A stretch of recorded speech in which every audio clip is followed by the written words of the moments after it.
everyone fine. ಇನ್ನು ಕಾಂಗ್ರೆಸ್ ಶಾಸಕರಿಗೆ BJP offer ಕೊಟ್ಟಿರುವಂತಹ ಆರೋಪಕ್ಕೆ ಸಂಬಂಧಪಟ್ಟಂತೆ ಶಾಸಕ ರವಿ ಗಣಿಗ ಅವರ ಹೇಳಿಕೆಗೆ ಚಿಕ್ಕಮಗಳೂರು ಶಾಸಕ ತಮ್ಮಯ್ಯ ಅವರು ಸ್ಪಷ್ಟನೆ ಕೊಟ್ಟಿದ್ದಾರೆ. ಏನು ಬಿಜೆಪಿ ಕಡೆಯಿಂದ ಆಫರ್ ಕೊಡಲಾಗಿತ್ತು ಅನ್ನೋ ಆರೋಪವನ್ನ ಮಾಡಿದ್ರು. ಈ ಸಂಬಂಧಪಟ್ಟಂತೆ ಚಿಕ್ಕಮಗಳೂರು ಶಾಸಕ ತಮ್ಮಯ್ಯ ಅವರು ಸ್ಪಷ್ಟೀಕರಣ ಕೊಟ್ಟಿದ್ದಾರೆ. ನನ್ನನ್ನು ಈವರೆಗೂ ಯಾರೊಬ್ಬರು ಕೂಡ ಸಂಪರ್ಕ ಮಾಡಿಲ್ಲ ಅಂತ ಹೇಳಿಕೆ ಕೊಟ್ಟಿದ್ದಾರೆ. ನಾನು ಕಾಂಗ್ರೆಸ್ ಪಕ್ಷದ ನಿಷ್ಠಾವಂತ ಶಾಸಕನಾಗಿದ್ದೇನೆ. ರವಿ ಗಣಿಗ ಅವರು ಏನು ಮಾತಾಡಿದ್ದಾರೆ ಅದಕ್ಕೆ ಸಂಬಂಧಪಟ್ಟಂತೆ ನನಗೆ ಮಾಹಿತಿ ಇಲ್ಲ ಅಂತ ತಮ್ಮಯ್ಯ ಅವರು ಮಾತನಾಡಿದ್ದಾರೆ. ನನಗೂ ಬಿಜೆಪಿಯಿಂದ ಹಣದ ಆಫರ್ ಬಂದಿಲ್ಲ.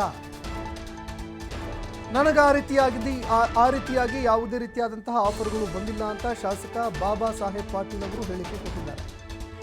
1 ವರ್ಷದ ಹಿಂದೆ ಆಫರ್ ಬಂದಿತ್ತು ನಿಜ. ಮುಖಂಡರ ಗಮನಕ್ಕೂ ಕೂಡ ನಾನು ಅದನ್ನು ತಂದಿದ್ದೆ. ಆಪರೇಷನ್ ಕಮಲದಲ್ಲಿ ಬಿಜೆಪಿಯವರು ಯಾವುದೇ ಕಾರಣಕ್ಕೂ ಸಕ್ಸಸ್ ಆಗೋದಿಲ್ಲ. 4-5 ಶಾಸಕರು ಹೋದರೂ ಕೂಡ ಹೋಗಬಹುದು, ಆದರೆ ಅದರಿಂದ ಸರ್ಕಾರಕ್ಕೆ ಏನೂ ಆಗೋದಿಲ್ಲ ಅಂತ ಶಾಸಕ ಬಾಬಾ ಸಾಹೇಬ್ ಅವರು ಹೇಳಿಕೆ ಕೊಟ್ಟಿದ್ದಾರೆ.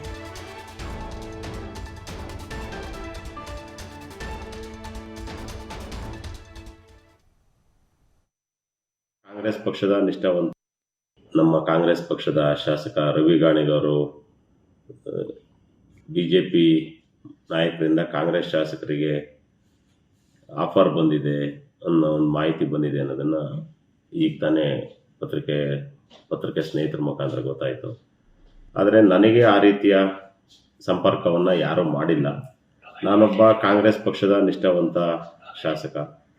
ರಾಜ್ಯದ ಜನ ಸನ್ಮಾನ್ಯ ಸಿದ್ದರಾಮಯ್ಯನವರ ನೇತೃತ್ವ, DK ಶಿವಕುಮಾರ್ ಅವರ ನೇತೃತ್ವ, ಮಲ್ಲಿಕಾರ್ಜುನ್ ಖರ್ಗೆ ಅವರ ನೇತೃತ್ವದ ಸರ್ಕಾರ ರಚನೆ ಮಾಡಿ 5 ವರ್ಷ ಸರ್ಕಾರ ಆಳಬೇಕು ಅಂತೇಳಿ 136 ಜನ ಗೆಲ್ಸ್ಕೊಟ್ಟಿದ್ದಾರೆ. ಇಂಥ ಸಂದರ್ಭದಲ್ಲಿ ಅವ್ರು ಏನು ಮಾತನಾಡಿದಾರೋ ನನಗೆ ಅದು ಮಾಹಿತಿ ಇಲ್ಲ. ಹಾಗಾಗಿ ನನ್ನ ವಿಷಯದಲ್ಲಿ ಯಾಕೆ ಆ ಥರ ಹೇಳಿದ್ರು, ನನ್ನ ಹೆಸರು ಯಾಕೆ ಇದ್ರಲ್ಲಿ ಬಂತು ನನಗೆ ಗೊತ್ತಿಲ್ಲ. ನನ್ನನ್ನು ಯಾರೂ ಆ ರೀತಿ ಸಂಪರ್ಕ ಮಾಡಿಲ್ಲ. ಆ ರೀತಿ ಎಲ್ಲೂ ನನಗೊಬ್ಬ 18 ವರ್ಷ ನಾನು BJPಲಿ ಇದ್ದಿದ್ದರಿಂದ ಎಲ್ಲರೂ ಎದುರುಗಡೆ ಸಿಕ್ಕಿದಾಗ ಭಾಳ ಅವಕಾಶ ಸಿಕ್ಕಾಗ ಕೆಲವರು ಕಾಸಿಗೆ ಮಾತಾಡ್ತಾರೆ ಬಿಟ್ಟರೆ ಆ ರೀತಿಯ ಈ ವಿಷಯಕ್ಕೆ ಸಂಬಂಧಪಟ್ಟಂತೆ ಯಾರೂ ಚರ್ಚೆ ಮಾಡಿಲ್ಲ. ಅದು ಅವ್ರನ್ನೇ ಕೇಳಬೇಕು. ನನಗೆ ಗೊತ್ತಿಲ್ಲ, ಅದು ಅವ್ರನ್ನೇ ಕೇಳಬೇಕು.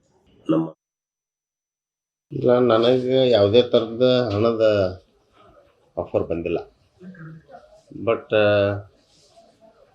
ಲಾಂಗ್ ಬ್ಯಾಕ್ ಒಂದು ಇದು ಬಂದಿತ್ತು, ಸರ್ಕಾರ ಹಿಂಗೆ ಮಾಡೋಣ ಅಂತಂದ. ಬಟ್ ಅದನ್ನು ನಮ್ಮ ಹಿರಿಯ ಮುಖಂಡರ ಗಮನಕ್ಕೂ ತಗೊಂಡ್ಬಂದಿದ್ವಿ. ಅದ್ರ ಜೊತೆಗೆ ಈ ಆಫರ್ ಈಲ್ಡ್ ಆಗುವಂಥ ಬಹುತೇಕ ಯಾವುದೂ ಈ ಅಟೆಂಪ್ಟ್ದಾಗ ಫೇಲ್ ಆಗ್ತದೆ. ಡೇ ಬಿಗಿನಿಂಗ್ ಇವತ್ತಿನವರೆಗೂ ನಡೆದತ್ತೆ.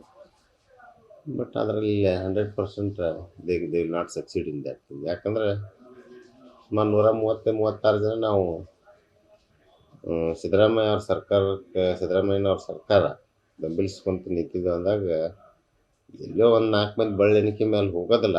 ಹೋದರೂ ಕೂಡ ಏನೂ ಫರಕ್ ಆಗೋದಿಲ್ಲ. ಏನು ಇದನ್ನು ಮಾಡೋಣ, ಈ ಪಾರ್ಟಿಗೆ ಇದನ್ನು ಮಾಡ್ಕೊಂಡು ಬರ್ರಿ ಅಂತ ಬೇಡ. ನಮಗೆ ಕ್ಲಿಯರ್ ಮ್ಯಾಂಡೇಟ್ ಕೊಟ್ಟಿದ್ದರಿಂದ ಒಂದು 5 ವರ್ಷ ಬಿಟ್ಟುಬಿಟ್ರೆ 5 ವರ್ಷ ನೀವು ಅಪೋಸಿಷನ್ದಾಗ ಆರಾಮ್ ಕುಂಡ್ರಿ. ಮುಂದೆ ಜನ ಏನು ತೀರ್ಮಾನ ತೊಗೊಂಡಾಗ ಆಗ ಮಾಡೋಣ ಅಂತ. ನಿಮಗೆ ಅವಕಾಶ ಜನ ಕೊಟ್ಟಾಗ ನೀವು ಮಾಡುವಂತ ಅಂತ ಹೇಳಿದ್ವಿ. ಇಲ್ಲ, ಆಮೇಲೆ ನನಗೆ ಯಾರು ನನ್ನ ಸನಿಹಕ್ಕೆ ಬಂದಿಲ್ಲ. ನನಗೆ ಅವ್ನು ಕೇಳಿದ್ರೆ ನಾ ಏನು answer, what should I answer? ಅವ್ರ ಕಡೆ ಆಡಿಯೋ ವಿಡಿಯೋ ಅದಾವ ಅಂತೇಳಿ ನಾವು ಮತ್ತೆ ರಿಲೀಸ್ ಮಾಡೋದು ಅವ್ನು ಮಾಡ್ತಾರಂದ್ರೆ ಹೊರಗೆ ಹಾಕ್ಬೇಕು. ಮತ್ತೆ ಇಲ್ಲ, ನನಗೆ ಯಾವುದೇ ಥರದ ಹಣದ ಆಫರ್ ಬಂದಿಲ್ಲ. ಬಟ್ ಲಾಂಗ್ ಬ್ಯಾಕ್ ಒಂದು ಇದು ಬಂದಿತ್ತು, ಸರ್ಕಾರ ಹಿಂಗೆ ಮಾಡೋಣ ಅಂತಂದ. ಬಟ್ ಅದನ್ನು ನಮ್ಮ